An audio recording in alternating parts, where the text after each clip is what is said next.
नाना नानी ने उनको बैठाया ऑटो में हम्म। हम्म। और चल दिए। हम्म। थोड़ी दूर आधा दूर आकर मौसी ने क्या करा, जैसे इस साइड जहाँ से चढ़ने का होता है और हम्म। इस साइड वो खिड़की वाला होता है, तो यस। खिड़की वाले के वहाँ वो सरिया लगा होता है ऑटो में। हम्म। तो उनने मौसी ने यूं पकड़ा हम्म। सरिया और ऐसे खींचा, हाँ। तो भाई ऑटो पलट गया। अरे, नहीं जा। ये स्टोरी है इंदौर जिले की, जहाँ एक बच्ची पे 7 जिन हावी हो जाते हैं और किसी का उतारा किसी के लिए सबक बन जाता है। जय भोलेनाथ दोस्तों, स्वागत है आपका भ्रम और भूत चैनल पे। आज की स्टोरी है इंदौर की। ये स्टोरी है मेरे सीनियर की। उनके परिवार में ऐसा घटित हुआ था और उनको उनकी मदर ने ये स्टोरी सुनाई थी। तो चलिए शुरू करते हैं। जो मेरे सीनियर हैं उनके मम्मी पापा टोटल 12 भाई बहन होते हैं और उनके परिवार में कुल 15 प्लस सदस्य होते हैं, और उनके जो नाना जी होते हैं वो डीएसपी होते हैं उस टाइम के।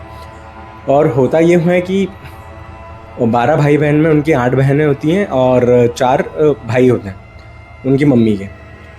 हम ऐसे नाम नहीं लेंगे, हम मौसी जी और नाना जी ऐसे करके ही बात करेंगे ताकि आइडेंटिटी रिवील नहीं हो। और अगर मेरे सीनियर चाहें तो वो पिन कमेंट करके बता सकते हैं कि ये मेरी स्टोरी थी, थैंक्स फॉर शेयरिंग ऐसा। चलिए शुरू करते हैं। होता यूँ है कि ये स्टोरी है 50 साल पुरानी, 50-60 साल पुरानी, जहाँ पुराने ज़माने में दूरदर्शन हुआ करता था और टीवी हर घरों पे नहीं होती थी।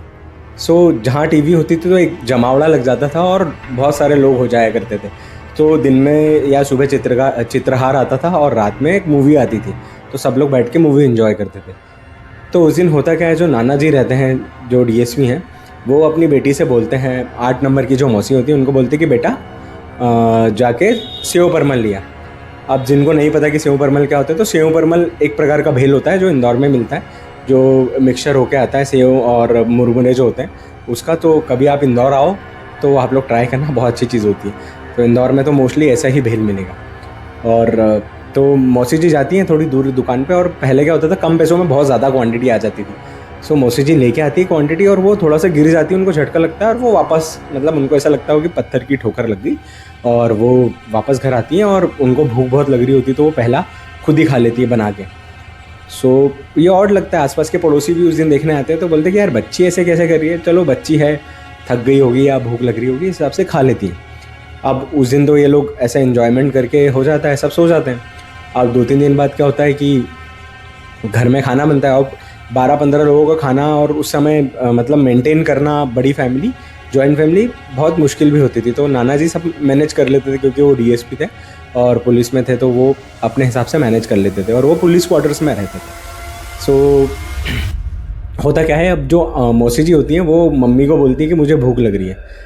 एक कटोरी दाल चावल, उस समय दाल चावल बहुत बनते थे, वो एक कटोरी दाल चावल खाती हैं, फिर मम्मी को वापस जाके बोलती है कि मुझे भूख लग रही है।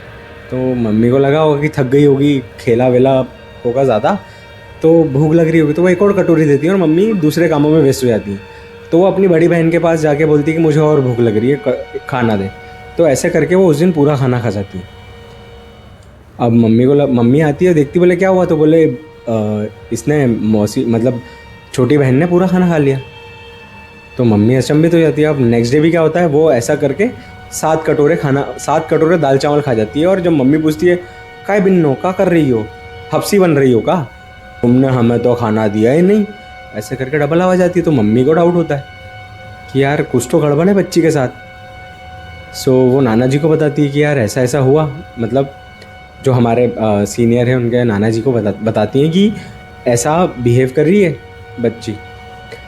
नाना जी बोलते हैं यार ठीक है चलो आज देखते। तो वो उस दिन भी नाना जी के सामने 7 कटोरे दाल चावल खा जाती है।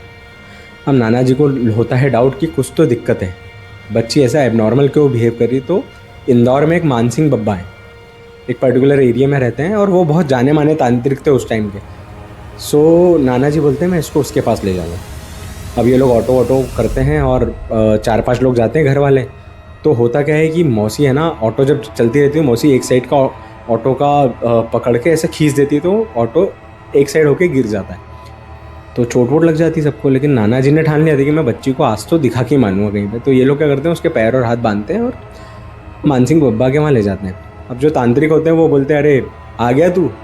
नाना जी शौक कि यार इनको कैसे पता चला कि मैं यहाँ पे आ रहा हूँ। हम नाना जी तो वहाँ, मतलब ये लोग बैठते हैं तांत्रिक बोलता ला बच्ची को ला। तो ये लोग बच्ची को लाते हैं। अब वो तांत्रिक बच्ची के ऐसे जो चीटी उंगली होती है ऐसे ट्विस्ट करते हैं। वो बहुत ज़ोर से चिल्लाती है, लेकिन कुछ मल्टीपल आवाज़ नहीं आती। तो नाना जी सॉरी जो तांत्रिक होते हैं वो बोलते हैं अच्छा ठीक। वो ऐसे गंगा जल छिड़कते हैं, उसकी चोटी पकड़ते, बोलते बता कौन है तू। तो अंदर से मल्टीपल आवाज़ आने लगती है, हम 7 जिन हैं, हमने इस बच्ची पर उस दिन से कब्जा किया है जब हमने इसको धक्का दिया था, और हम इससे कुछ खाने के लिए मांग रहे थे, लेकिन ये थोड़ा खाना नहीं छोड़ के अंदर जाके इसने पहला निवाला खा लिया, और तब से हम इसके अंदर हैं। सो मम्मी एकदम से शॉक हो जाती कि यार यहाँ ये 7 कटोरे बराबर खा रही है, मतलब 7 जिन ही हैं ये, ऐसा समझ लेते हैं ये लोग। अब जो मानसिंह बब्बा होते हैं वो बोलते हैं कि तुम जाने का क्या लोगे। हम नहीं जाएंगे, हम इस बच्ची को लेके ही जाएंगे, हमें ये बच्ची भाग गई है। मानसिंह बब्बा बोलते हैं, वो हंसने लगते हैं और बोलते हैं कि तुम कैसे लेके जाओगे, रुको। अब ये जो तांत्रिक होते हैं वो अपने शिष्य को बोलते हैं कि लाओ 7 बॉटल लेके आओ। सो वो एक एक करके कुछ मंत्र पढ़ते हैं और 7 बॉटल में 7 को कैद करते हैं, और एक बॉटल अपने पास ही रखते हैं, और 6 बॉटल का बोलते हैं उनके नाना जी को कि इसको है ना किसी नदी किनारे, अपने वहाँ नर्मदा नदी है पास में, तो वहाँ नदी किनारे जाके इतना डीप गाड़ना कि ये आज़ाद नहीं हो पाए। तो नाना जी वही करते हैं, गाड़ के आ जाते हैं, और तांत्रिक उनको कलावा वगैरह बांधते कि ये नॉर्मल रहेगी।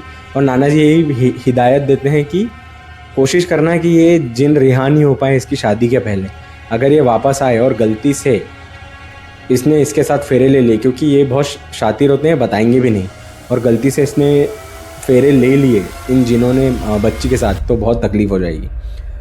तो अब जो हमारे सीनियर वो बताते हैं कि ऐसा कुछ नहीं हुआ, luckily, thanks to God. So normally उनकी मौसी जी की शादी हो जाती है और वो अभी तक अच्छे से हैं, सब कुछ अच्छे से चल रहा है। सो नाना, मैंने उनसे पूछा कि भाई मतलब वो जो जिन थे वो आए कैसे इनके ऊपर। सो सीनियर बताते हैं कि जब नाना जी ने उनको सेव परमल लेने भेजा था तो वो थोड़ा सा डिस्टेंस पे था, और वो जब आ रही थी तो उन्हें धक्का लगा था। इट मीन्स वो जिन ने ही उनको धक्का दिया था, और वो जिन किसी ने उतारा करके वो जिन वहाँ पे छोड़े थे, और वो गलती से उनको मतलब खाने की स्मेल आई तो उन्होंने मौसी जी पे अटैक करा। मौसी जी तो बच्ची थी, उनको क्या समझ में आएगा, उनको लगा ठोकर है, और वैसे वो जिन उन पे हावी हो गए। सो दोस्तों, आज की मतलब सबक ये है स्टोरी से कि पहले के ज़माने में बोला जाता था कि अगर आप बाहर से कुछ ला रहे हैं या कुछ भी कर रहे हैं तो थोड़ा सा साइड में रख दीजिए।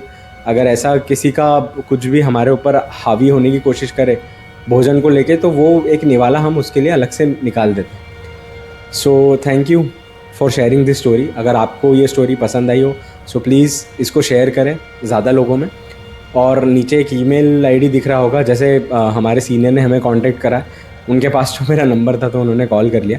सो आप इस ईमेल आईडी पे अपनी स्टोरी भेज सकते हैं ताकि हम नरेट करें, और ऐसे ही प्यार बनाते रहिए, और please subscribe to the channel.